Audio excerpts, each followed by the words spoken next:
Good morning, everybody, and welcome back to Living and Loving in the DR with Nat and Shauna. I hope you guys are doing well.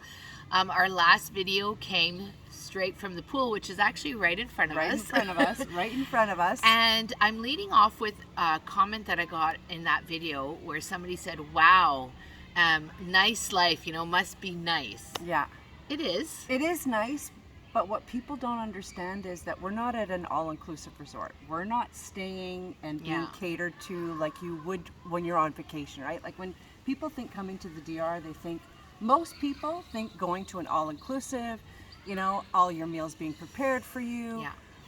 We don't have that. We live in a gated community that we do our own cooking. I actually have someone on their way now to clean my place. I have to pay for it. It's different. So it's not that we're not living in paradise, because we certainly are living in paradise. Yeah. But we also are just living. And whether we were doing it in Montreal, where we are from, or here, it's just that the setting is a little bit different. Yeah. So remember that if you're considering this as an option for yourself when it comes to relocating, there are many factors that you have to consider that you will not. Unless you're retiring. Yeah. Yeah. If you're retiring, that's a whole other conversation. But Yeah. if you are coming here because you want to live, you want work-life balance, Yeah. because I feel like that's what we get here. The days seem to drift by quickly. I don't seem to be bothered by what time my daughter goes to bed at night because she's playing outside Yeah. till very late. And the topic, and we may have talked about this already, I may have talked about this before, but when it comes to working here, there's the life part, Yeah. the play part, but the work part is really important. And not everybody is finding their way necessarily when it comes to work. I've seen a lot of people that have come here and it's just not panning out the way they want it to. And this is why I always say that if you have an online job, Yeah. this is perfect for you, Yeah. And I'm talking a job that's bringing you at least a few $1,000s a month. Cost has gone up everywhere. It's not just in North America, it is here too. Yeah. It's not as expensive, but it still has raised here, and I see the difference just in this last year of being here. And we've had an overly hot summer, so I find not as many people have been out. We've been all meeting out at nighttime. Yeah. It seems like that is when we've been coming out, is at night. We're even planning a birthday party in the later afternoon Yeah. into the early evening, because that's when we know the pool won't be as hot. sunny and hot.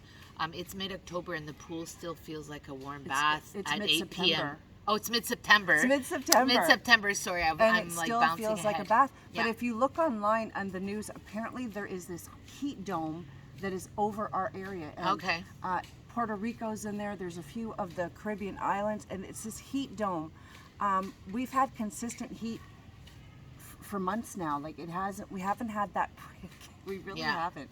And part of our mission between Shauna and I, when we decided to launch the North Coast Networking in June, was to bring business owners together to share who they are and what they do, and how can we help each other grow. Because we came here for the work-life balance, but it means that we have to work sometimes a little bit harder at growing our businesses. That's because right. we're in new territory. We are not in that North American mindset. People here don't necessarily think the same way as we do. No, they don't. Up there. So if you are watching this and you're in the DR, whether you're in, you're near Cabarete or not, and Or in you the can- North Coast area. yeah, you but, can join us every third Thursday of the month, 8:30 p.m. 8:30 8:30 a.m. Oh my gosh, I need until another coffee. 10:30 a.m. at Yeah. Lifestyles here in Cabarete. We choose the same location so that people know the third Thursday of every month at 8:30. It's a great way to come and connect, meet people, hear other people's stories. You're not just meeting other expats, there are other locals that come. Yeah. There is ways that we can all work together, but like Natalie said, it's a different territory here. So things work differently, people are different. But in the end, everybody wants to succeed. So when we come together and, we unite, everybody brings something to the table, which is really exciting. It is. And at the end of the day, right? Doesn't want to make an extra dollar or two? exactly. And if you are coming down, so this is something that we've talked about a couple times. So we are jumping around a bit this morning, but we feel like it's all valuable information.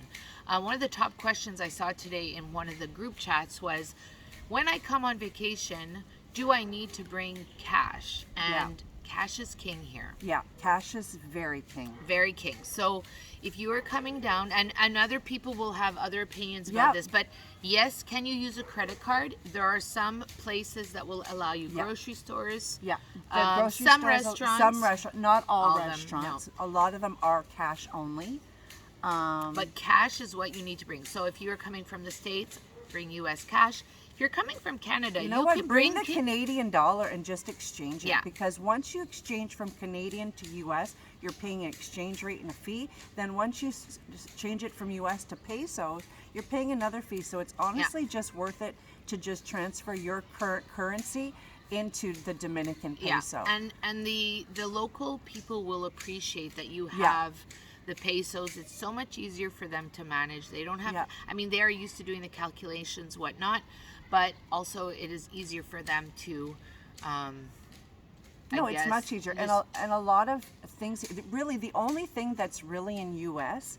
is excursions, rentals, and car rentals. Pretty much if you look at everything else, it's all in pesos. So people see the American dollar because of the rentals and the car rentals. But other than that, everything is in pesos. Yeah. So, I think it's really good to have. If you are coming for a longer period